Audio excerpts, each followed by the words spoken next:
Hello, welcome, and thank you for joining me at Spooky Reviews. I'm the Ghostess, and today I'm reviewing the directorial debut of Jordan Peele, the psychological sci-fi thriller Get Out. And like your weekend when forced to visit your girlfriend's racist family, this movie is about to be spoiled. You have been warned. So, what happened?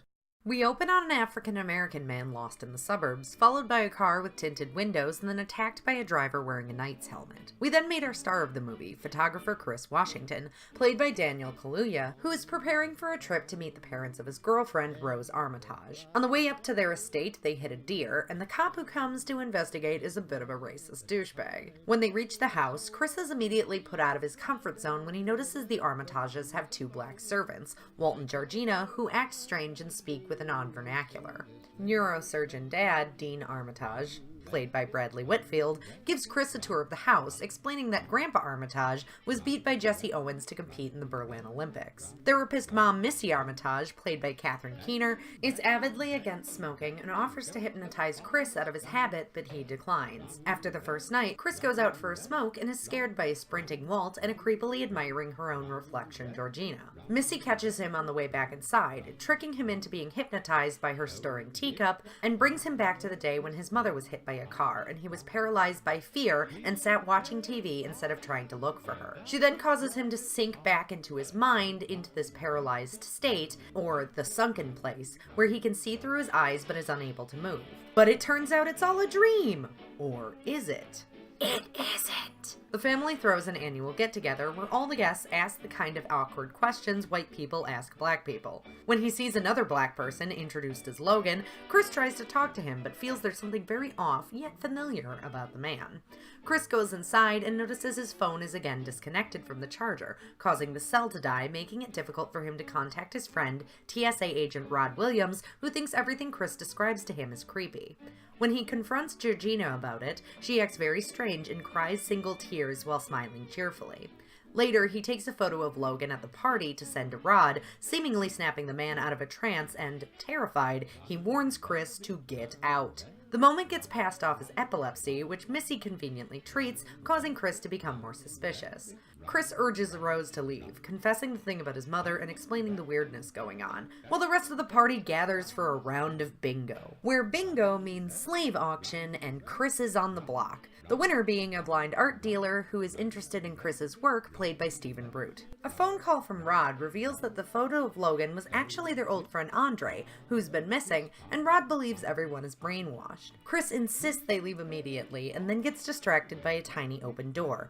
There is never anything good behind a tiny door, and finds a red box full of pictures of Rose with her previous black boyfriends, including Walt, and girlfriend Georgina. He demands the keys, and Rose dicks him around as the family surrounds him, only to reveal that she was in on the conspiracy the whole time. They start a fight, but 3 taps on a teacup knocks him out cold, and he wakes up strapped to a leather chair in front of a TV in a 1950s style den with a deer head on the wall. An introduction video for his kidnapping starts playing, featuring all of the Armitages, describing what will happen next as a transformative process akin to a butterfly in a cocoon before being knocked out again by the recorded teacup. When he next wakes, he talks to the art dealer who wants to use Chris's body to achieve what he can't, sight and artistic vision. But Chris's habit of clawing the furniture comes in handy as he pulls out stuffing from the armchair and fashions earplugs, allowing him to bypass the tape recording of the teacup sound. He fakes being knocked out while the crazy MMA-obsessed creepshow son, Caleb, preps him for surgery, allowing Chris to get the upper hand and knock him out with a bocce ball. He uses the mounted buck's antlers to ram the doctor-surgeon dad, causing him to knock over a candle and set the place ablaze. Once upstairs, Chris smashes the teacup and Missy stabs him in the hand, but he uses that knife to stab her back and to get out of a chokehold from the surprisingly still alive Caleb before stomping his face to death. He steals the dead brother's keys and hits Georgina with his car on the way out. Unable to leave her to bleed to death, he puts her in the car, but she wakes up shortly after, and since she's actually Grandma Murder Family in the young woman's body, she freaks out and crashes the car into a tree. Chris then runs, injured on foot, as Rose hunts him down with a shotgun. Grandpa beat by Jesse Owens in Walt's body runs Chris down and tackles him, but he flash photographies the man into reality, allowing Walt to trick the gun out of Rose's hands and shoots her in the chest and then himself in the head. Rose is bleeding to death, and Chris begins to strangle her but can't. The police show up, and you're like, no! Now he's gonna get shot! It's like Night of the Living Dead all over again! R.I.P. Ben, #never forget. But it's actually TSA agent Rod, who's been researching the mysterious disappearance of Chris and other black men in a bunch of comical meanwhiles I skipped over. The two drive off to safety as Rose bleeds to death on the side of the road like the deer they hit at the beginning of the film. Gut reaction. Since this was written and directed by Jordan Peele of Key and Peele fame, it's no wonder it has an excellent sense of comic timing, both overt and subtle, and the humor never got in the way of the story, and actually served heavily as a source of misdirection. It uses Rod, the comic relief character, to express the viewpoint of the audience, cracking jokes about how Chris should escape because they're clearly up to no good in hypnotizing people, something we're inclined to agree with based on the trailer, what the movie is presenting, and our preconceived notions of how horror movies work. We, as the audience, immediately latch on to what Rod is saying, which makes the reveal that it's actually body switching all the more surprising and interesting. It did make me feel like the slow kid in class, figuring out what really happened after they'd already explained it to my face. I wasn't the only one in my group who was slow to the reveal, and it definitely deadened the punch of the twist. However, the impact of the concept lasted long after the film was over. A lot of the humor had serious overtones when given a second thought, which was absolutely genius. The scene where Rose is introducing Chris around the party, for instance. You're hearing them ask racist-leaning questions, and it's funny at first glance, but it's given a much darker slant when you realize they're sizing Chris up to be purchased. One very dark joke made me laugh out loud. Rose typing NCAA prospects when searching for her new victim is an amazingly layered joke about the unethical practices of the NCAA and how it profits off of free labor from the physical abilities of predominantly African-American men. But don't think this movie is a laugh riot. The humor sugarcoats a very realistic and bitter pill. The initial scene with the racist cop sets up an extremely powerful moment at the end, as a police car approaches the bloody scene and the audience collectively gasped, fearing the worst for our protagonist before revealing it's his friend and all is well. This is also genius, as the presence of cops at the end of a horror film is often a beacon of hope. An all clear, the fear is over, the protagonist no longer needs to fight. But this movie made that moment increase the tension, as we all touched into our collective knowledge that a black man in this situation is more likely to be killed than given the opportunity to explain himself. There are clearly a lot of racial components to this movie, but it never feels ham-fisted or overblown. It doesn't ever go into the idea that the villains are overtly racist, at least not in the way that we're used to seeing racist characters being portrayed. The N-word is never used, and there's no sense the family hates black people. Their sin is not fueled from wrath, but envy, which isn't really how we prefer to think of our racism. Most movies have racist characters be stereotypes, because the more over-the-top the caricature, the less the audience has to worry about whether they relate to the bad guy. This movie focuses more on how one group covets the abilities of another, at one point having a character ask whether being African American is an advantage or disadvantage in today's world. It looks at how those in power will always exert control over those who can do what they can't in order to hold dominion over another person. And it expressed all this in a very simple way that allowed me to connect to it and understand it without anyone making a single grandstanding speech.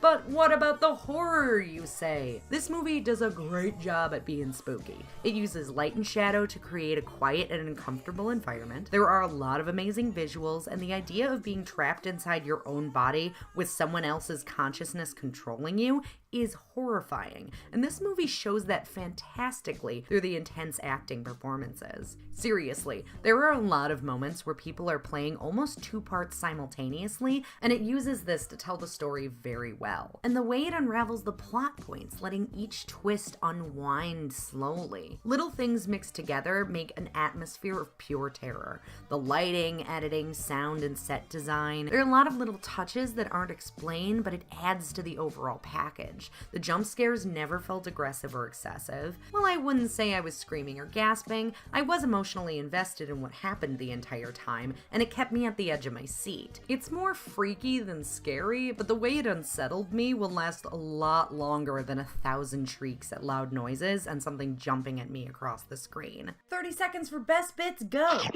Aw man, like 95% of this movie is the best part. So, the way Daniel Kaluuya expresses himself with his eyes. Even though it's in the trailer, the scene where Georgina repeats no over and over again while crying. The NCAA joke. The scene with that joke where Rose is sitting in front of her trophy photos looking for her next victim, and she's ritualistically eating dry Fruit Loops with a glass of milk. It's so creepy for some reason. TSA Rod. The scene in the police station. The hypnotism scene is crazy intense. And I really like the way they designed the sunken place. It's simple but effective. 30 seconds for nitpicks, go!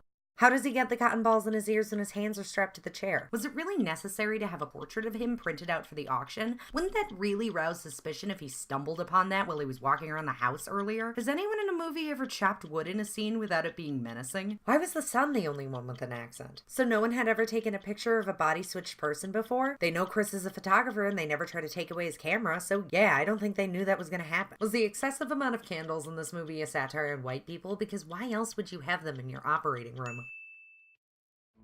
Final thoughts. I really loved this movie. It had a perfect balance of subtlety and in-your-face violence, psychological and visceral, comedy and horror. I definitely recommend it, loved watching it, and would absolutely do so again. I found it thoroughly enjoyable and extremely well crafted. And I'm honestly hoping to see another thriller from Jordan Peele. Fantastic. 9 out of 10 spookies. If you enjoyed this video, please like, share, and subscribe. Follow me at Spooky Ghostess on Twitter, and to see more of my thoughts on the films, visit theghostessreviews.com. Boo for now.